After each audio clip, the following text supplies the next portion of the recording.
오늘 우리가 열왕기상 6장 11절에서 13절의 말씀을 살펴보면서 하나님의 약속이라는 말씀의 제목을 가지고서 오늘 본문 말씀을 증거하고자 합니다. 오늘 본문의 말씀을 보면 내가 지금 이 성전을 건축하니 내가 만일 내 법도를 따르며 내 율례를 행하며 내 모든 계명을 지켜 그대로 행하면 내가 내 아버지 다윗에게 말한 말을 내게 확실히 이루겠다라는 약속을 다윗의 왕인 그 솔로몬에게 하나님께서 성전을 건축하는 와중에 나타나셔서 그렇게 약속을 해주고 있다라는 걸 봅니다. 약속은 왜 있는 거라고 생각을 합니까? 지키라고. 또 약속은 행하는 데서 비롯되는 거죠.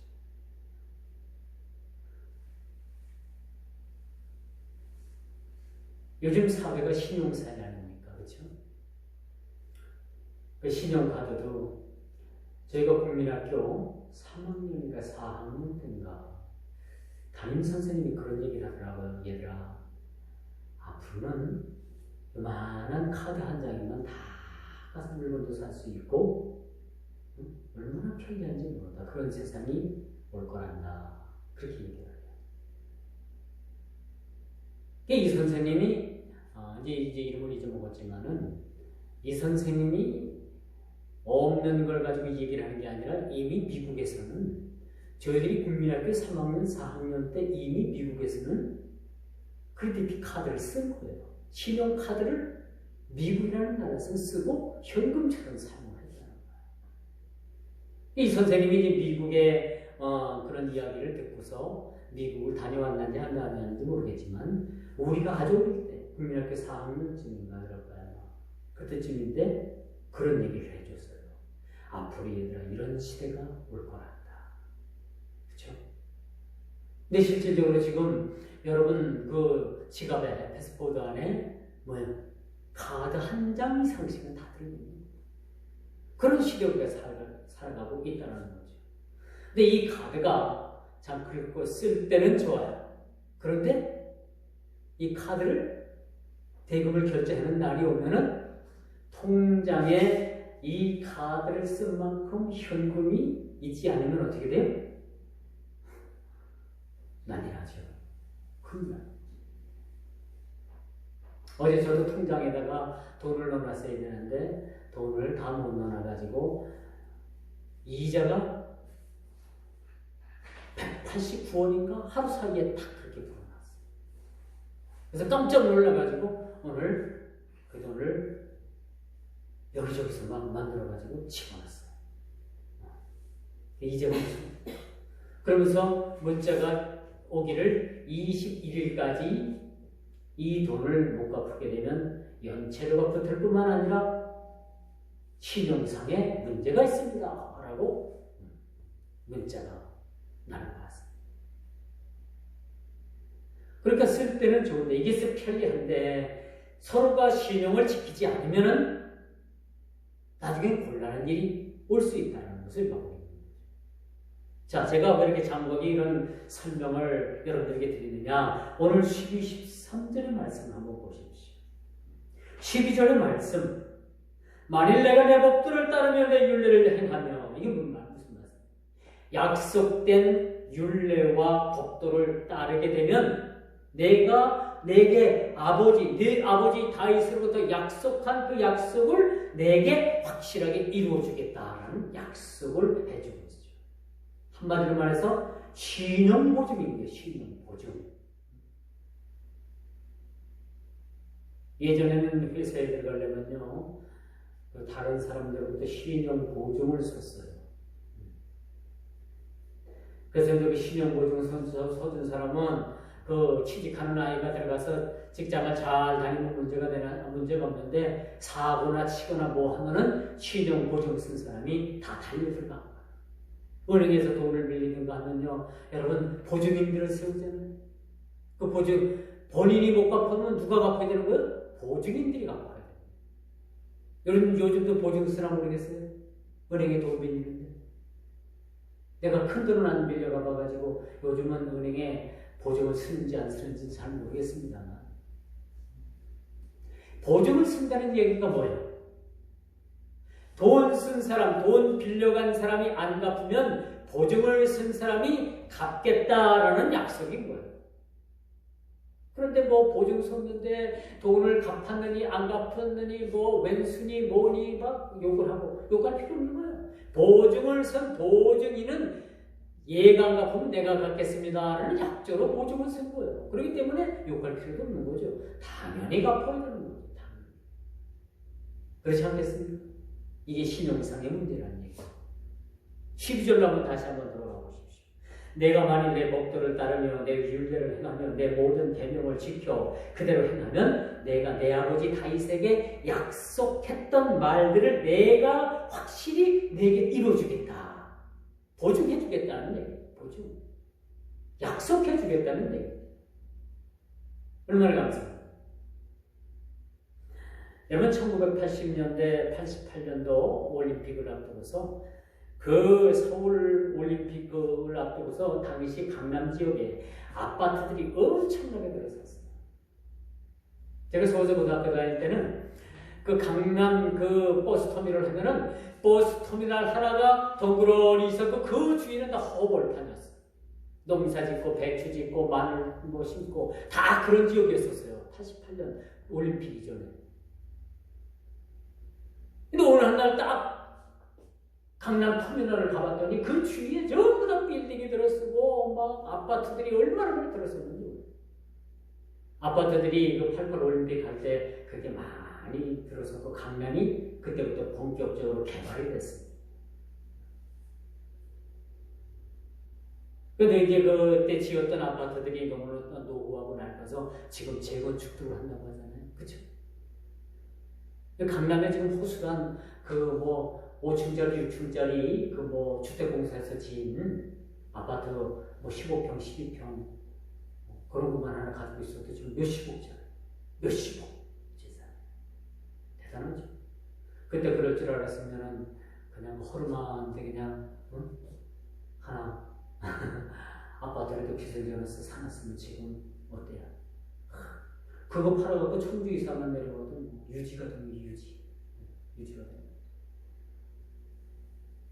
이제는 사람의 주변 환경도 참 많은 사람들의 관심의 대상이 되는데 하나님께서 최초에 이스라엘 백성들 중에서 최초로 하나님의 성전이 세워지는데 그것이 솔로몬 성전. 그렇다면 과거에는 하나님께서 어떻게 성전 대신에 그렇게 이스라엘 백성들에게 만나 주셨던가? 광야에서 뭐야? 광야 교회에서 그 성막을 통해서 하나님께서 이스라엘 백성들을 만나 주신 거예요. 그렇죠?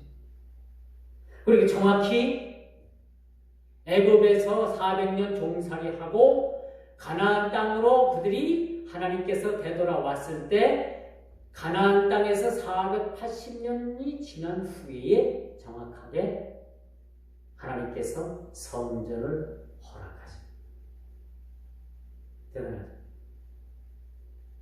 그리고 최초에 이젠 어느 한 장소에서 성전이 세워진 거예요.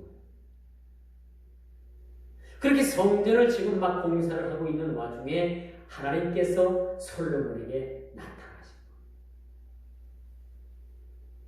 거예요. 성전 짓느라고 얼마나 바빴겠어요. 그렇죠? 엄청나게 바빴겠죠. 그런 와중에 하나님께서 솔로몬에게 나타나셔가지고 약속을 하고 계십니다. 약속을 하고 계십니다. 이 성전 건축하는 일이 모두 이스라엘 백성들에게 관심사였던 거죠. 하나님께서 임재하시는 그 장소를 어떻게 짓는가라는 것은 이스라엘 백성들에게 상당한 관심의 대상이었다는 거죠. 자, 그렇다면 세상에서 가장 아름다운 건축물은 뭐라고 여러분들 생각합니까? 우리나라의 그 롯데빌딩? 그것도 보니까 무슨 뭐 마징가 제트 마냥 만들어놨어가지고 볼 필요는 없더라고. 그냥 삐쩍삐쩍하게. 그 뭐 평양 시내도 TV에 잠깐 보여주는데 평양에도 그런 건물이 삐죽한 게 있더라고. 근데 우리나라도 보니까 뭐야? 손파고 무슨 돈인지 모르겠어요. 잠식돈인지 어떤지 모르겠어요. 거기다가 또 그렇게 큰 건물을 지어놨더라. 여러분, 세상에서 가장 아름다운 건물이 무슨 건물이라고 생각합니까? 어떤 건물이라고 생각합니까? 뭐 세계 여행을 많이 한다는 것을 잘 모르겠습니까? 어떤 건물이라고 생각합니까? 여러분, 세상에서 가장 아름답고 고귀한 건물은 하나님의 성전이라고 생각합니다. 지금은 물론 이스라엘 나라의 하나님의 솔로몬 성전이 지금 다 무너져서 없죠. 그 위에 뭐 수르바벨 성전이 이제 포로 후에 돌아와서 그들이 하나님의 성전을 재건하게 되는데 그것이 수르바벨 성전, 제2의 성전이에요. 솔로몬이 건축한 성전은 이미 무너져서 없어졌고 그 위에 수르바벨 성전이 세워지는데 그것도 무너져서 없어졌고, 그리고 예수님 당시에 헤롯이 만든 헤롯 성전이 있었어요. 그렇죠? 헤롯 성전도 사실은 무너져서 이제 없어지고 역사적인 기회로다가 없어졌겠죠. 그렇다면 세상에서 가장 아름다운 여러분 건축물이 어떤 건축물일까? 한번 생각해 보셨습니까? 그것은 다름 아닌 이 세상에 하나님을 아버지로 고백하고 주를 예수 그리스도를 주로 고백하는 오늘날 교회들의 모습이 가장 아름다운 모습은 아니겠는가라는 생각을 가져요. 그렇지 않겠어요? 그렇죠. 가는 곳곳마다 십자가의 붉은 기둥, 십자가가 있고 곳곳마다 교회가 있지만은 어떤 교회는 세를 사는 교회, 어떤 교회는 지하교회, 어떤 교회는 참 아름답게 지은 교회, 모든 어떤 종류의 교회를 불문하고 예수 그리스도가 주가 되는, 예수 그리스도가 머리가 되신 교회가 저는 이 세상에서 가장 아름답다라고 그렇게 감히 말씀드릴 수가 있습니다. 그렇죠? 솔로몬이 여러분 성전 건축을 시작해서 7년 만에 성전을 완공했어요. 오랜 시간 걸려요. 세계에서 여러분 건물을 제일 잘 짓는 나라가 어느 나라인지 압니까? 우리나라 사람들. 우리나라 사람들은요, 밤에 자고 나면 아침에 일어나면 건물 하나 걸러가 있어요. 이만큼 우리나라 사람들은 아주 속전속결로 건물을 짓습니다. 그런데 유럽이나 이 서양 같은 데는요, 건물 하나를 짓기 위해서 100년이 걸린다. 다는 아니지만 100년에 걸쳐서 짓는 건물들이 있대요. 그럼 보통 한 세대를 30년, 40년을 잡거든요. 한 세대를. 그러면 3대에 걸쳐서 그 건물을 짓는 거예요. 얼마나 견고하고 얼마나 예술적으로 짓는가. 기초부터는 말해서 탄탄하게. 시멘트를 붓고 콘크리트를 하면 그것이 상속이 되고 그런 걸 다 계산을 해가지고 그들은 공사기간을 아주 길게 잡아요. 그러니까 건물도 완공한 거예요. 여러분 얼마 전에 여러분 예전에 삼풍백화점이 무너졌잖아요. 삼풍백화점이 무너져가지고 막 온 세상이 막 아우성 치고 난리가 났었잖아요. 기억이 나죠? 근데 얼마 있다가 성수대교가 무너져가지고 또 사람들이 막 죽고 아우성이 치고 차가 한강물에 다 떠내려가고 성수대교가 무너진 거 여러분 끊어져서 무너진 거 알고 계십니까? 그뿐이겠습니까? 여기 청주 후암동에 있는 아파트가 무너져가지고 온통 아수라장이 된 사실을 여러분들이 잘 알고 있을 거예요. 왜 이렇게 건물들이 잘 무너집니까? 부실공사, 부실. 철근을 몇 밀짜리 넣어라, 몇 가닥 넣어라 하면은 그걸 개수대로 다 넣지 않고 몇 개를 뺏어 먹는 거야. 콘크리트 강도를 이 정도 하라면은 그 정도 하라고 거기다 막 모래 섞고 물 섞어가지고 강도가 나오지 않게 그냥 업자들이 다 빼먹는 거야. 도둑질하는 거야. 건물을 치면서 이 빼먹고 저리 빼먹고 쟤 빼먹고 그러니까 나중에 무너지는 거. 우리가 사는 집들이, 우리가 사용하는 것들이 다 업자들에 의해서 이런 부실공사가 여러분 일어났었다는 거예요. 근데 하물며 여러분, 하나님께서 거하시는 임재하시는 하나님의 성전을 그렇게 지을 수가 있을까요? 없죠. 하나님의 임재성, 예수 그리스도가 머리가 되시는 이 교회, 이 성전을 우리가 그렇게 업자가 이 빼먹고 저리 빼먹고 한다면 그럼 올바른 교회가 되지 못합니다. 충주서 제가 부교육자로 있던 교회가 이제 성전 건축을 하는데 이 교회 질돈을 미리 업자를 다 준 거예요. 중간쯤 지었는데 완공할 때까지의 돈을 다 줬는데 이 업자가 그만 중간쯤 짓다가 그 건물을 다 짓지도 않고 도망을 가버렸어요. 부도를 내키고. 그럼 어떻습니까? 성전 건축이 시작이 됐는데 마무리를 못하고 중간에 그렇게 얼마나 그 모습이 참, 그러니까 목사님을 비롯해가지고 십시일반 다시 헌금을 하고 해가지고 겨우 교회 공사를 맞았어요. 근데 나중에는 교회를 다 짓고 위에 천장 뚜껑을 하는데 돈이 너무 모자라가지고 내년에는 철판이 됐어요. 철판, 양철. 알죠? 양철 철판을 짓고 이 댐저도 그냥 허술하게 할 수밖에 없었어요. 왜? 돈이 모자랍니까? 고생해서 그 전 목사님이라는 지금 저 공주중앙교회 가서 계시다가 은퇴를 하시는 목사님이신데 나중에 그쪽 공주중앙교회 가가지고 그 공주까지 가가지고 거기서도 자기 사비를 이 충주에 있던 그 교회를 위해서 사비를 털어가지고 그 교회 건축원금을 들여서 그렇게 마무리를 쳤어요.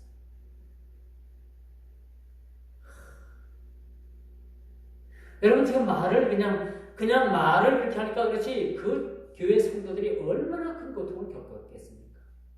얼마나 마음을 심란했겠어요?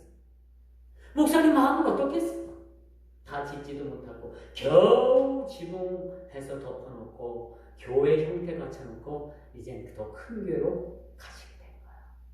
거기 가셔가지고 또 목사님이 자기 사비 털어가지고 그 교회 다 비리는 걸 그렇게 청산을 하고 목사님과 그렇게 하지 여러분 같으면 그렇게 하겠어요?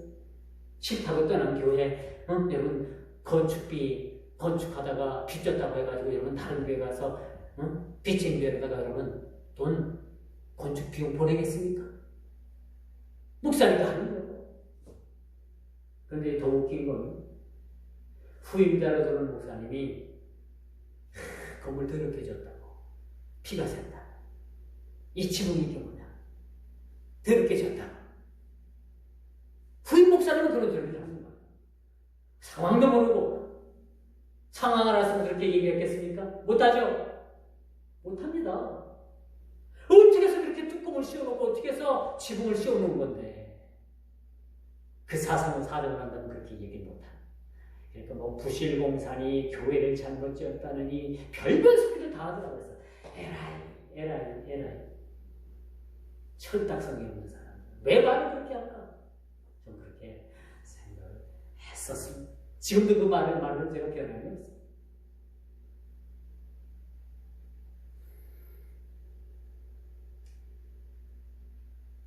참 과장된 표현 같지만 잠자고 일어나면 우리나라는 밤새 건물 하나씩 생깁니다. 이만큼 우리는 빨리빨리 건물 짓게 좋아요. 그렇게 빨리 짓는 대신 참 건물이 무너지는 사고도 참 많이 있었던 것 같습니다. 지금까지 그렇죠? 참 많이 있었어요.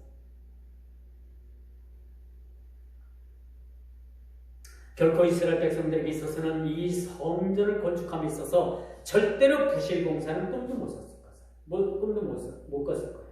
지난주에는 어땠습니까? 그들이 바깥에서 돌을 떠갖고 들어와갖고 그 성전 안에서 공사할 때는 어떤 소리도 내지 말라 그랬잖아요. 기억을 하십니까? 지난주에 말씀을? 어떤 소리도 내어서는 안 된다. 얼마나 정교하고 얼마나 신실하고 얼마나 그렇게 교회를 성전을 이렇게 지었다는 사실을 제가 지난주에도 강조했어요. 그래서 하나님의 성전은요, 인간의 평행성을 고려한 건축이 이루어지는 것이 아니죠. 교회를 다 짓고 나니까 뭐 교회를 이렇게 지었네, 저렇게 지었네, 화장실을 저쪽에 있었는데 이쪽에 갖다 놨네. 다 짓고 나면 그런 말 할 필요는 없죠, 그렇죠? 나중에 살면서 정 불편하면 뜯어고치고 옮기더라도 그동안에 그 건축을 위해서 기도하면서 물질 드리면서 그렇게 했던 노고 생각해 줘야 되는 거예요. 그래서 하나님의 성전은 우리 사람이 사는 이 주거 공간하고는 틀린 겁니다. 그곳에는 거룩함이 있어야 되고 하나님께서 원하시는 건축의 양식을 따라서 줘야 되는 거죠. 예를 들어서 여러분 교회를 디스코텍 마냥 지어놓는다면 막 무대도 만들어 놓고 밴드 앉아서 막 밴드만 있어 잡고 있고 세상식에다 그렇게 지어놓으면 그 교회에 대한 어떤 순감이 떨어지는 거예요. 그렇지 않습니까? 그렇잖아요. 요즘 교회들은 이제 요즘은 전부 다 크리스탈 그 유리로 다 짓는 게 유행이 됐는데 과거 수년 전만 해도 교회 하면 어떤 양식이었어요? 교회 건물이 빨간 벽돌로 그렇게 짓는 것이 교회의 모범인 줄 알았던 거예요.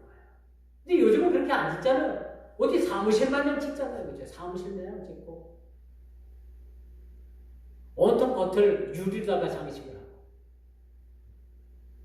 그 미국의 수종교회라고 그 겉을 전부 다 크리스탈로 다 돌렸던 그런 교회가 있었어요.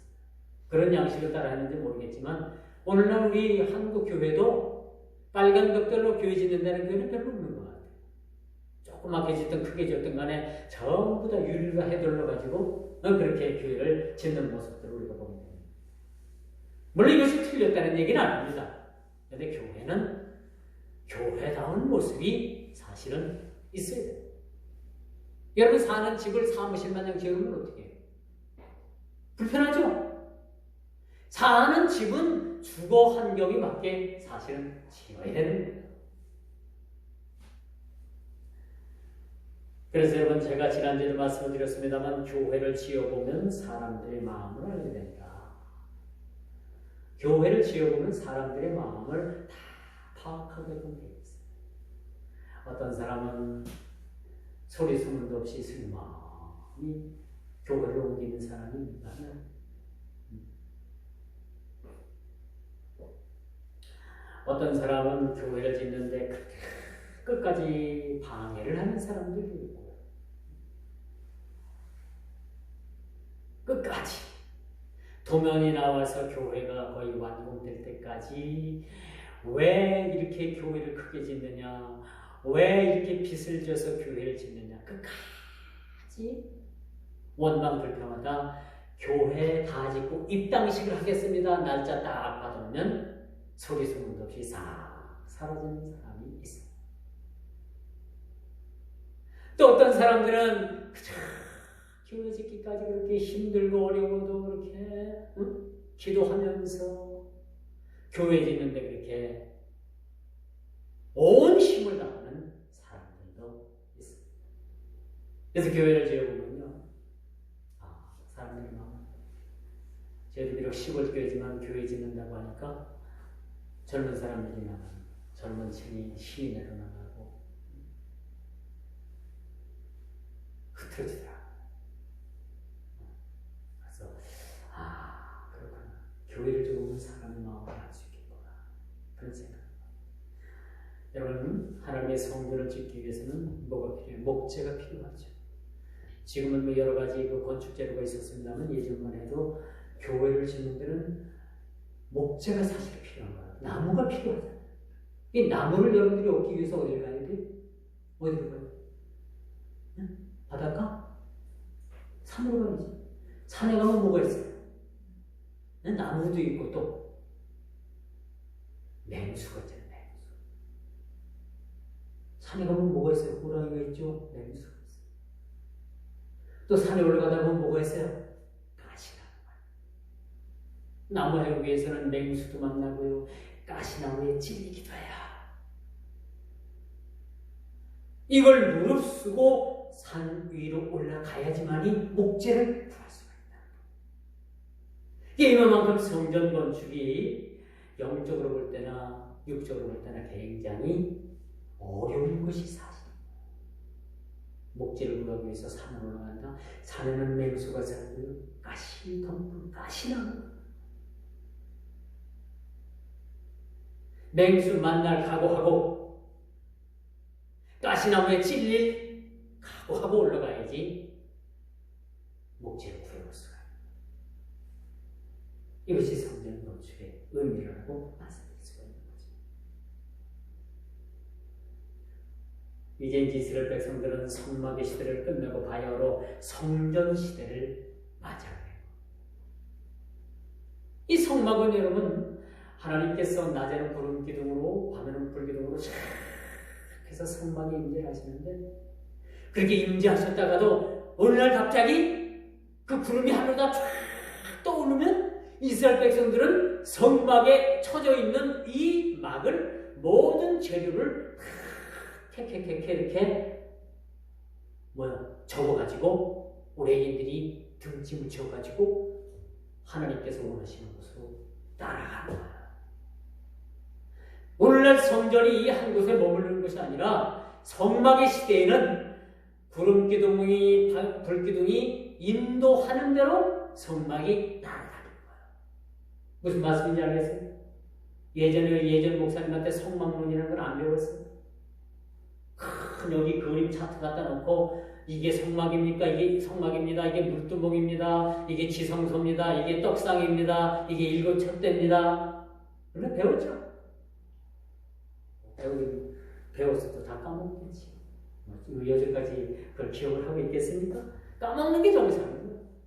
저도 까먹는데 왜 여러분들 안 까먹겠어요? 근데 좀 나쁜 건 배웠으면서도 안 배웠다고 빡빡 우기는 경우는 안 되겠죠. 그렇죠?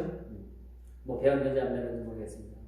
이렇게 성막이라는 것은 하나님의 임재를 나타내는 구름기둥과 불기둥이 옮기는 대로 하늘로 탁 불기둥이 올라가든가 구름기둥이 올라서서 구름기둥이 움직이면 그 움직임을 따라서 딱 움직이다가 구름기둥이 머물면 거기다가 성막을 치는 거예요. 이해가 가죠? 이 성막에 구름기둥이 머물러 있다는 것은 뭘 뜻하는 겁니까? 하나님의 임재를 뜻하는 거예요. 하나님의 임재를. 하나님께서 성막에 머무신다라는 것을 상징적으로 보여준 예라는 거죠. 자, 이제 솔로몬 성전이 완공이 되게 되면 하나님의 임재는 늘 어느 한 곳으로 움직이는 것이 아니라 다른 지역으로 움직이는 것이 아니라 하나님의 임재가 늘 그곳에 한 곳에 머물러 임재하게 된다는 사실입니다. 이만큼 여러분 성막과 성전의 그런 어떤 개념은 상당히 여러분 차이가 난다고 우리가 볼 수가 있죠. 그래서 이제 성막의 시대를 끝나고 성전의 시대를 맞는데 이것은 이스라엘 백성들에게 있어서 경사 중에 경사였던 겁니다. 하나님의 성전을 건축을 하고 그것을 봉헌을 해드리고 늘 하나님의 임재가 성전을 통해서 나타납니다. 이렇게 성전이 한 곳에 머물러서 이것이 한 자리에 모이게 되니까 이제 이스라엘 백성들은 어디로 모이느냐? 성전을 중심으로 해서 그들이 생활을 해나가게 됩니다. 성전을 중심으로 해서. 여러분들이 하루 종일 여러분 직장도 나가고 힘든 일도 하고 자가 일들도 하겠지만은 여러분의 모든 삶이 어딜 중심으로 해서 여러분들이 생활을 해야 되느냐? 성전을 중심으로 해서 여러분들이 살아가게 됩니다. 이스라엘 백성들이 이제 먼 지역으로 다 흩어져서 사는 그 디아스포라 지역까지도 예루살렘에 있는 그 성전을 향해서 그들이 살아가게 되고 그 성전을 향해서 문을 열어놓고 기도를 하게 되고 신앙생활을 하게 된다는 사실을 보고 성전 중심이 되는 것이죠.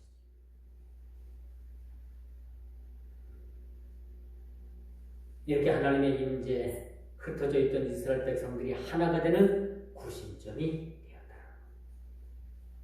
우리는 지금 2년 대립으로 얼마나 큰 국력을 소모하고 있습니다. 사람 하나 잘못 세우는 바람에 온 강토가 두 쪽이 나가있잖아요. 나라가 두 동강 나는 것도 서러운데 이게 이 나라 백성이 반쪽 남은 이 나라 백성들이 둘로 나뉘어져가지고 이게 이제 쉽게 봉합되질 않을 것 같아요.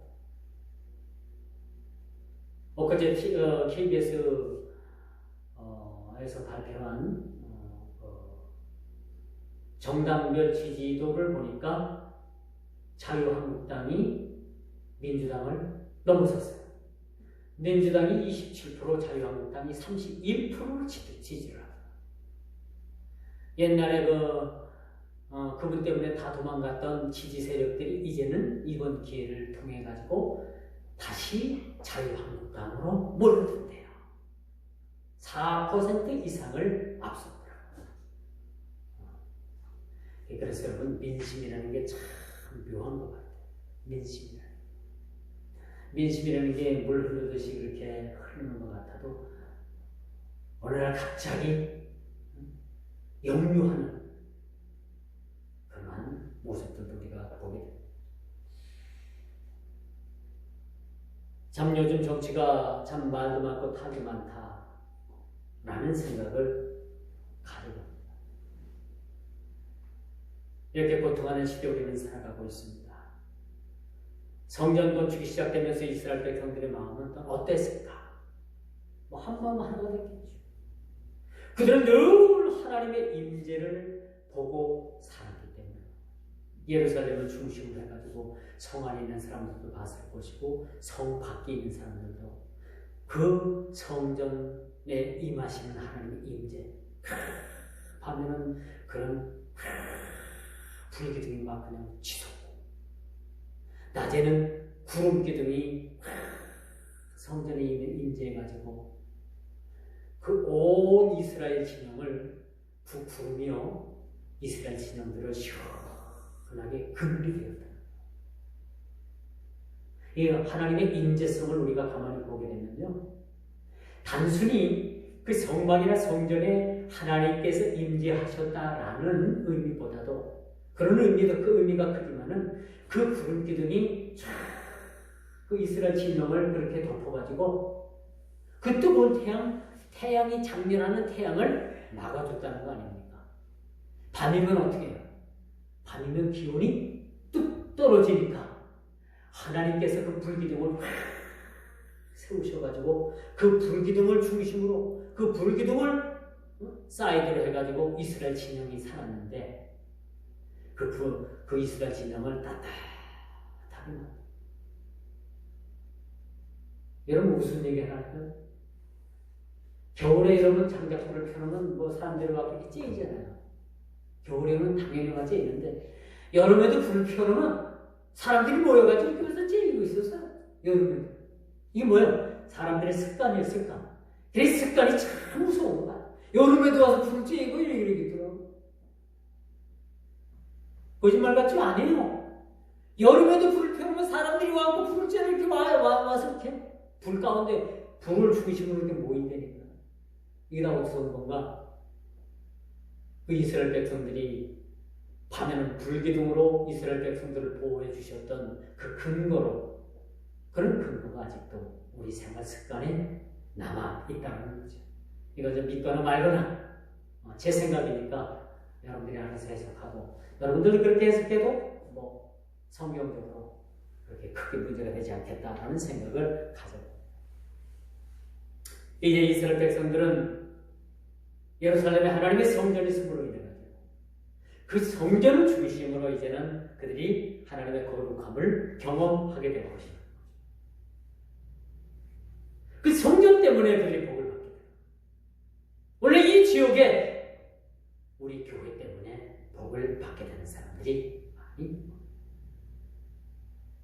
이제 마지막으로 하나님의 약속, 또 백성들이 지켜야 될 의무가 뭔가? 바로 오늘 12절에 성전 건축 중에 하나님께서 솔로몬에게 나타나셔서 그 아버지 다윗에게 약속했던 약속을 재차 확인하고 그 약속을 너에게 다시 약속해 주겠다. 계약서 쓰겠습니다. 아버지 때 쓴 계약서는 이제 낡았으니까 와봐라. 하나님께서 친히 계약서를 가지고 계약을 해주신 거야. 여러분, 사람은 실현할 수가 있어요. 사람은 실현해요. 무슨 말씀이냐면 아무리 철통같이 약속을 하고 계약서를 써도 사람인지라 상황에 따라서 약속을, 계약을 파기할 수도 있는 거예요. 그렇지 않겠습니까? 근데 하나님은요, 우리 사람처럼 실현하는 하나님이에요. 하나님은 비록 하나님 자신께서, 당신께서 소원해만 하는 일이 있어도 하나님은 우리와 약속하신 약속을 하늘이 두 쪽이나도 지키시는 하나님이죠. 우리 편에서 하나님에 대해서 약속을 깨뜨리면 깨지, 하나님은 우리를 향해서 약속하신 약속을 절대 깨뜨리시는 하나님이 아니시라는 것을 여러분들이 이 시간 기억을 해주시길 바랍니다. 속이 후련하죠? 이야, 그런 하나님이셨어요. 우리 쪽에서 약속을 깨면 깼지 하나님이 절대 그 약속을 안 깬다는 거예요.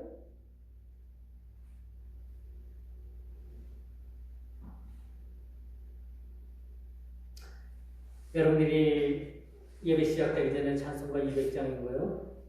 잘 짓고 잘 짓세 우리 집 잘 짓세. 제가 딱 이제 교회 문을 열고 들어오니까 그 찬송을 하고 있더라고요. 그래서 야, 오늘 영적으로 좀 뭐가 좀 통하는 것 같다. 오늘 이제 본문 제가 설교 중에서도 찬송가 중에 잘 짓고 잘 짓세 우리 집 잘 짓세, 이 가사처럼 우리 성도의 한 개인 개인의 모임을 거룩한 하나님의 공동체로 하나님께서 그렇게 인식하신다. 잘 짓고 잘 짓세 우리 집 잘 짓세. 얼마나 멋진 말입니까? 아까 여러분 불렀죠? 딱 들으면서 제가 이야, 우리 교회 성도들이 뭔가 좀 통하는데, 뭔가 좀 영적으로 좀 통할 것 같은데, 그런 생각을 제가 가졌습니다. 오늘 이 본문의 사건은요, 성전 건축이 한참 진행이 되는 그런 사건 중에, 그런 일 중에 하나님께서 솔로몬을 부르셔서 친히 약속을 해주신 사건입니다. 내가 이제 이 전을 건축하니 내가 만일 내 법도를 따르며 내 율례를 행하며 나의 모든 계명을 지켜 그대로 행하면 내가 내 아비 다윗에게 말한 한 말을 내게 확실히 이루겠다.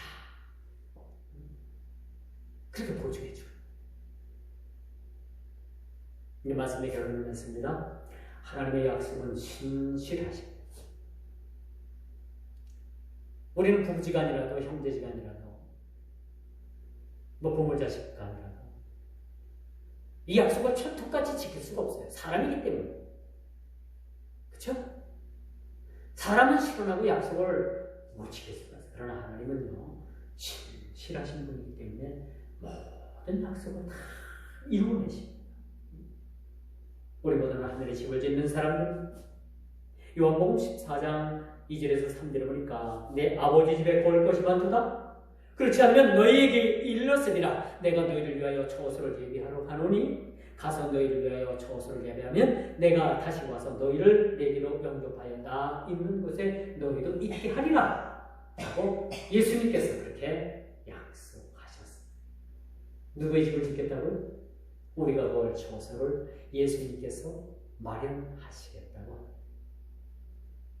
얼마나 감사합니다. 천국 가면 또 한번 궁금한 것이 뭐 어떨까? 내가 거할 집이 어떻게 생겼을까? 어떤 사람은 초가집에, 어떤 사람은 기와 천도 못 따고 같이 한 집에, 어떤 사람은 뭐 가지각색일 거예요. 여러분들 사는 집들이. 천국 가서 사는 처소가 다 다를 겁니다. 아파트 평수에서 몇 평에서 사느냐 라는 것이 중요한 것이 아니에요. 우리는 모두는 하늘 집을 잘 지어야 합니다. 이 땅에서 여러분들이 살면 얼마나 사실까요? 좋은 집에서 살면 여러분 얼마나 사시겠습니까?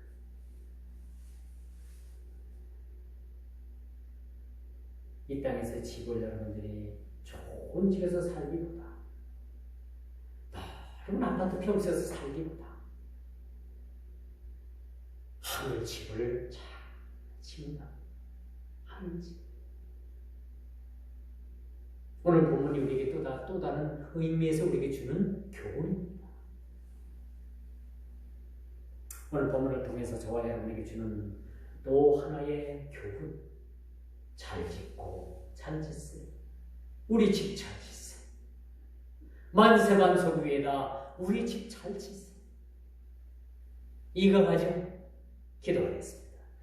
참 좋으신 아버지 하나님 감사합니다.